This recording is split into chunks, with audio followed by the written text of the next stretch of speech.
quand on est sur notre production de moules, pareil, pompage d'eau de mer, rampe de microbulage et évacuation dans le coin là-bas, les écumes qui vont partir et qui vont partir dans la petite rigole qu'on a vu tout à l'heure. Nos moules, on les a vues dans les bassins, elles sont purifiées, elles sont dans des containers, et elles sont toutes sales, elles sont toutes accrochées les unes aux autres, et il faut en faire un produit qui soit prêt à manger. Ça s'appelle un dégrappage. C'est juste un axe avec des couteaux, et ça va venir séparer les moules une à une. On a donc, à la fin de cette opération, des moules séparées une à une, mais toutes sales, qui sont dans le chargeur.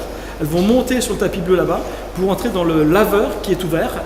Le laveur là-bas, c'est un gros cylindre, ça s'appelle un tumbler, un gros cylindre métallique, comme dans une machine à laver, ça tourne dans un sens, et puis il y a un bras au milieu qui fait contraxe, et ça les brasse, se frottent les unes contre les autres, elles frottent contre la grille, l'eau de mer qui coule en permanence, tous les déchets, toutes les coquilles qui sont mortes s'ouvrent en deux, et tous les déchets, une grande partie des déchets passent au travers donc des grilles, et tournent dans le conteneur qui est en bas, où tous les déchets coquilliers vont être récupérés.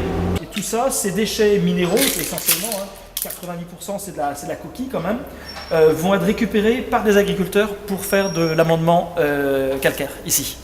L'activité première de cette calibreuse, c'est donc de calibrer et d'enlever les moules trop petites. Étape suivante, tapis de visite. Là on a des moules, elles sont propres, elles n'ont plus de pierre. On a par contre des moules qui pourraient être cassées, abîmées pendant le process, qu'il faut quand même une intervention humaine pour les retirer, parce qu'une moule qui est cassée, elle ne va pas tenir 24, 48 heures, 72 heures, ce que doit tenir une moule de bouchon normalement dans le circuit de commercialisation. Donc on va l'enlever.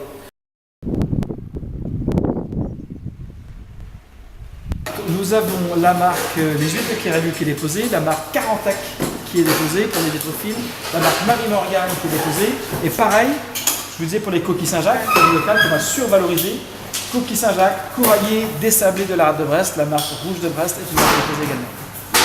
Et ça c'est pour les coquillages, et après en moule, on a aussi la marque Moule de Bouchon-Liroise qui est une marque déposée.